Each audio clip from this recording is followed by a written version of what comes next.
पश्चिम बंगाल में सियासी घमासान जारी है। प्रधानमंत्री नरेंद्र मोदी को बता दें कि कूच बिहार में दीदी के मुस्लिम कार्ड पर करारा प्रहार किया। तो क्या ममता बनर्जी हरे कृष्ण हरे राम गोत्र और चंडी पाठ या यूं कहें कि दीदी अब हिंदू मुस्लिम राजनीति में फंस चुकी हैं? एक रिपोर्ट देखिए।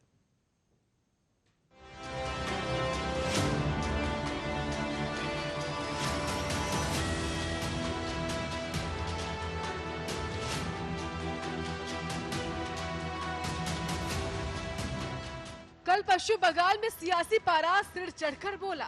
जहां एक तरफ तीसरे फेज के लिए वोट डाले जा रहे थे तो दूसरी तरफ प्रधानमंत्री मोदी ने कूचे बिहार में चुनावी शंखनाद बजाया। तीसरे फेज आते आते बंगाल की सत्ता की जंग में हिंदू मुस्लिम राजनीति की खुलेआम एंट्री हो गई और इसमें तड़का लगाने का काम खुद देश के प्रधानमंत्री नरेंद्र मोदी ने किया। दरअसल प्रधानमंत्री मोदी ने बंगाल में तीसरे फेज के मतदान के बीच कूच बिहार में एक रैली में ममता बनर्जी पर हिंदू मुस्लिम के नाम पर वोट मांगने का आरोप लगाया। अपने भाषण में प्रधानमंत्री मोदी ने कहा कि ममता बनर्जी को अब खुलेआम मुस्लिमों के वोट मांगने पड़ रहे हैं, जो बताता है कि मुस्लिम वोट बैंक उनके हाथ से निकल गया है। उन्होंने आगे कहा कि ममता को अब तक चुनाव आयोग का नोटिस नहीं मिला, लेकिन अगर हमने कहा होता कि सारे हिंदू एकजुट हो जाओ और बीजेपी को वोट दो तो अब तक हमें चुनाव आयोग का नोटिस आ गया होता। प्रधानमंत्री मोदी ने आगे कहा कि अभी अखबारों के संपादकीय उनके खिलाफ हो गए होते। प्रधानमंत्री मोदी ने कहा कि नहीं पता कि चुनाव आयोग ने उन्हें नोटिस भेजा कि नहीं, लेकिन वह जिनके भरोसे चुनाव मैदान में थी अब उनसे ही कह रही है कि मुझे बचाओ। दीदी, इसका मतलब यही है कि आप चुनाव हार रही हैं। प्रधानमंत्री मोदी ने आगे ये कहा कि दीदी को तिलक लगाने वालों, भगवा पहनने वालों से दिक्कत है।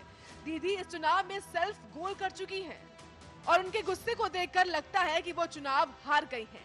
आपको बता दें कि प्रधानमंत्री मोदी ने ममता के जिस भाषण पर मास्टर स्ट्रोक लगाया है वह उन्होंने 3 दिन पहले रायदिघी की एक चुनावी जनसभा में दिया था।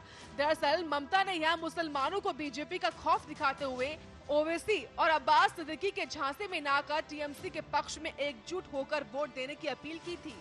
ममता ने आरोप लगाया था कि ओवैसी और अब्बास सिद्दीकी को बीजेपी की तरफ से हिंदू मुस्लिम को बांटने के पैसे मिले हैं। ममता ने जनता से कहा था कि अगर आप एनआरसी और बंटवारा नहीं चाहते हैं तो ओवैसी और अब्बास को वोट मत देना। उन्हें वोट देने का मतलब है बीजेपी को वोट देना।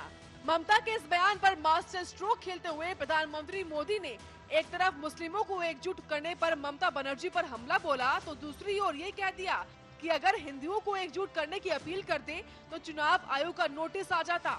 इस तरह प्रधानमंत्री मोदी ने भले ही हिंदुओं से सीधे एकजुट होने की अपील नहीं की है, लेकिन बंगाल चुनाव के बीच ममता पर मुस्लिम कार्ड खेलने का आरोप लगाने के साथ ही हिंदू वोटरों को इशारों में एक बड़ा राजनीतिक संदेश जरूर दे दिया।